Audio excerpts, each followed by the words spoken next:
So what are some of the big risks right now facing the global economy? Well, you know the situation when it comes to politics. We're seeing a number of both internal and external political risk factors rising substantially. As far as internal political risk factors are concerned, we're looking at rising levels of political extremism, we're looking at increasing political fragmentation, and we're looking at an increasingly narrow focus of individual segments of the society when it comes to politics. And what does this mean?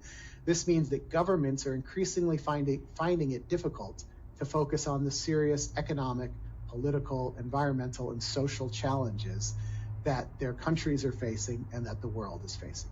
And it's not just internal political risk, it's geopolitical risk on a global scale as well. We know about the conflicts going on in Ukraine. We know about the conflict in the Eastern Mediterranean right at the moment, the multitude of major conflicts underway in Africa. We know about the tensions in East Asia. There is a very escalated level of geopolitical risk in the world right now.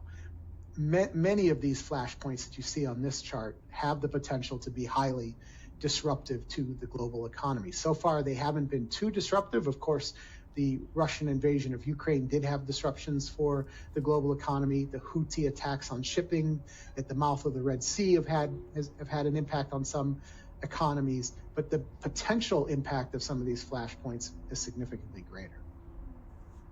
As far as economic risk, we've talked about this in recent years. Labor shortages are a persistent threat in many major economies. This is due to demographic changes, which we'll talk about later.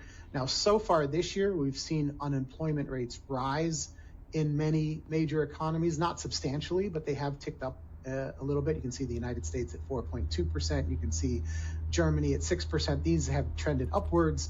But nevertheless, many sectors of the economy are still facing significant constraints when it comes to their labor force. Inflation has fallen in most major economies. There are some exceptions, particularly in Latin America, but inflation has trended downwards. Now, this has been a very slowly trending downwards turn for inflation. Inflation rates are still above central bank targets in most major economies, but they are trending slowly downwards. They've been, and this is having a positive impact on many economies. Now, one outlier, of course, is China. China's facing deflationary pressures. There's very little inflation at the moment. On the producer side, there's deep deflation right now in China. And this is leading some economists to compare the situation in China today to the situation in Japan in the early 1990s. And as we know, Japan battled deflation for 3 decades, and it barely generated any economic growth during those 3 decades. So there are some similarities to what's happening in China today to what happened in Japan in the 1990s, though there are also some big differences. Japan was a much wealthier country. China is a much larger country. But nevertheless, there are some parallels that deserve watching. So with inflation rates slowly trending downwards, we finally started to see major central banks start to cut interest rates. We just had a 50 basis point rate cut in the United States last week. We've seen similar cuts in Europe and other major economies. This is the start of a cutting cycle. We will start to see more interest rate cuts going forward. Now, there'll be some hesitation perhaps in the coming months as central bankers look to see how inflation reacts to these initial cuts. But if inflation continues to trend downwards, which we'll talk about later, we will start to see an accelerated pace for interest rate cuts going forward.